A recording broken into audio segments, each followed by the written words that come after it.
Hello, it's Matt Chapman, and I'm here with David Thomas. Now, fabulous to see you again, Matt. So nice to see you looking well in New Zealand. Thank you, and right back at you. I think you've had a very interesting last few weeks, by the sounds of it. Yeah, no, it was kind of awesome. So I went to visit my daughter in the UK. I hadn't seen her for 8 months. It was great to see her again, and I had the joy of taking my son to university for his first day. So that was great. Glad I did that. Unfortunately, between the time I left Hong Kong and came back, UK went on to the high risk list for COVID-19. So then had to navigate all the challenges of, getting back into Hong Kong and safely and all that kind of stuff with all the testing you have to take, which sounded reasonably straightforward, but actually was much more stressful than I thought. But anyway, back in Hong Kong, back doing productive work, and looking forward to the next time I see the elder kids. Oh, that's good. I mean, moving about in 2020 is not easy. Now, just before we get into our discussion, your role, I mean, it's a huge role and a very special role. Can you just talk a bit more about it? Yeah, I mean, I think it's my honor. So I'm head of HR for HSBC in Asia Pacific. It's a market that pre-COVID generated typically about 83 to 80% of the profit of HSBC Group. During the challenges of COVID-19, Asia Pacific has been more resilient in terms of business performance. So, quite closely to 100%. We have around about 65,000 colleagues across 19 markets. And I'm fortunate to be steering the leadership team that we have, working with some wonderful colleagues who, during the period I've been here, which is around about 17 months, I've been providing extraordinary support, not just to the business and the outcomes, but to all our colleagues, because most of this period has involved COVID-19, and I've never experienced the H in HR as much as I have here. Some tremendous colleagues and friends, always trying to do what's best for not just our employees, but also the families who have also been challenged significantly during these unprecedented times. There's so many things I want to ask you, so I'm really going to have to prioritize my questions because we have long. But what has been the secret to managing a successful HR function during this era? I think if I was to highlight 2 or 3 things, one, staying connected, because HR has been no different to other parts of our organization. At any point in time, 85, 90% of colleagues have been working in a place other than office. So staying connected, making sure that when we do connect, people realize that working from home doesn't mean just, waking up in the morning, going to your monitor and staying there till you go to bed at night. So encouraging people where they can to take exercise, encouraging people to look after their mental health, very important. Of course, for many of us in HR, we're very comfortable giving other people advice. But the first thing I think we've had to do is to give ourselves advice, try and make sure we look after ourselves, because then we're in a better position to look after people. The other thing I found is that we had a pretty aggressive agenda around things like development of talent in Asia Pacific before kind of COVID hit. We had some pretty aggressive targets in terms of what we wanted to achieve. We didn't put those aside. We've kept people focused. People have worked very hard to not only achieve the targets we set in the fourth quarter of 2019, but to exceed them. So I think that's given people a sense of purpose, something to look forward to.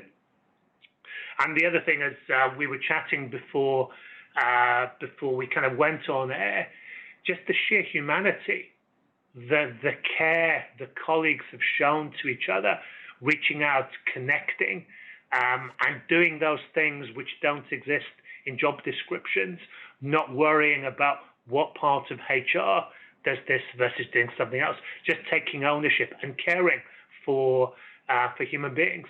And I'm extremely hopeful that out of this really difficult time, that many of us will rebalance, many of us will refocus, but we won't do is to lose the lessons of of this COVID period and retain that humanity, because it's critical. It's not just critical for organizations. I think it's critical for society.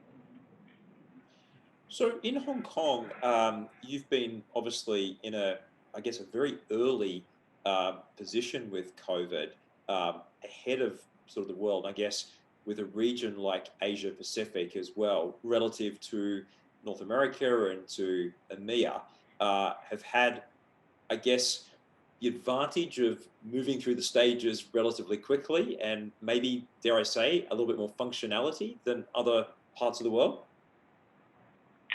Yeah, I think it kind of started hitting us in late January, over the period of the Chinese New Year, because we are, one of the banks that did have a branch network in Wuhan.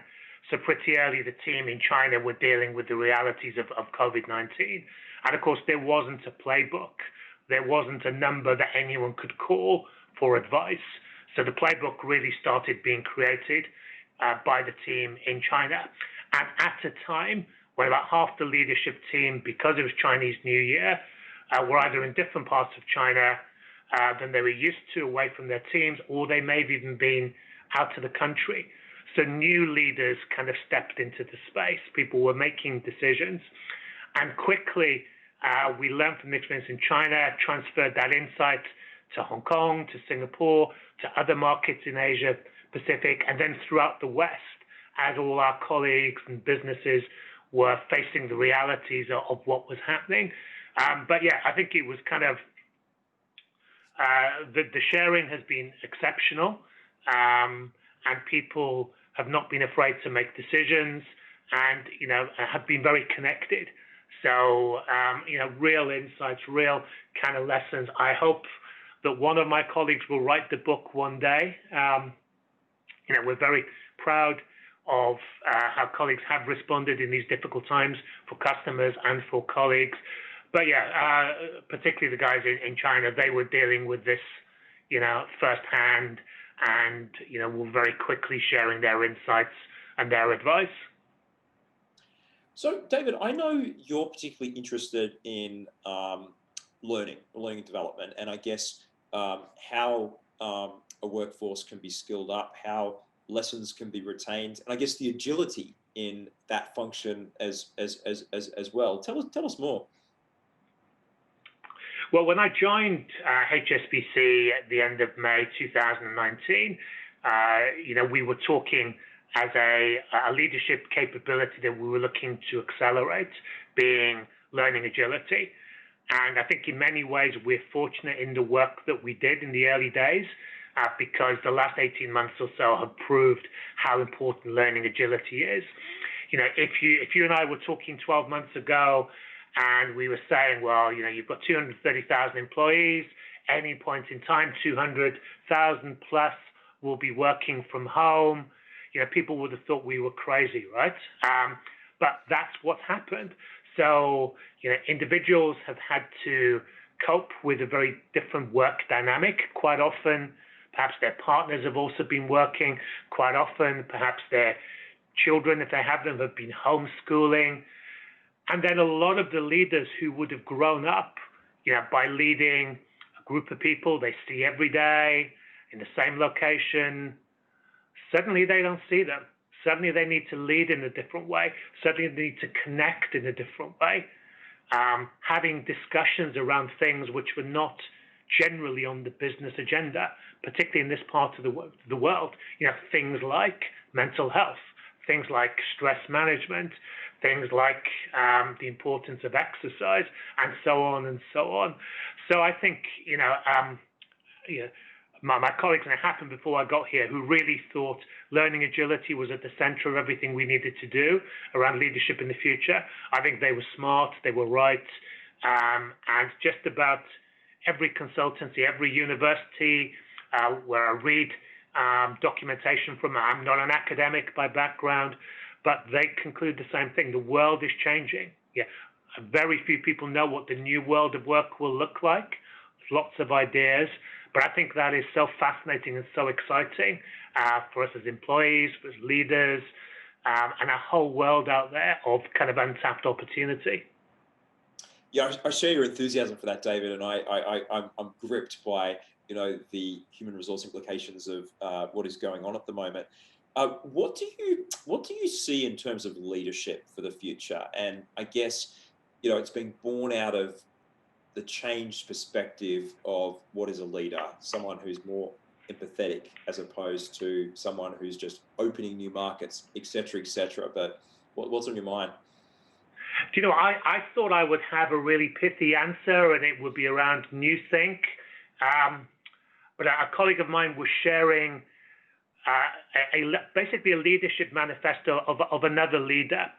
And that other leader said, do the right thing, base business where customers are, act with integrity always, act with unity, have a strong voice, don't dodge issues.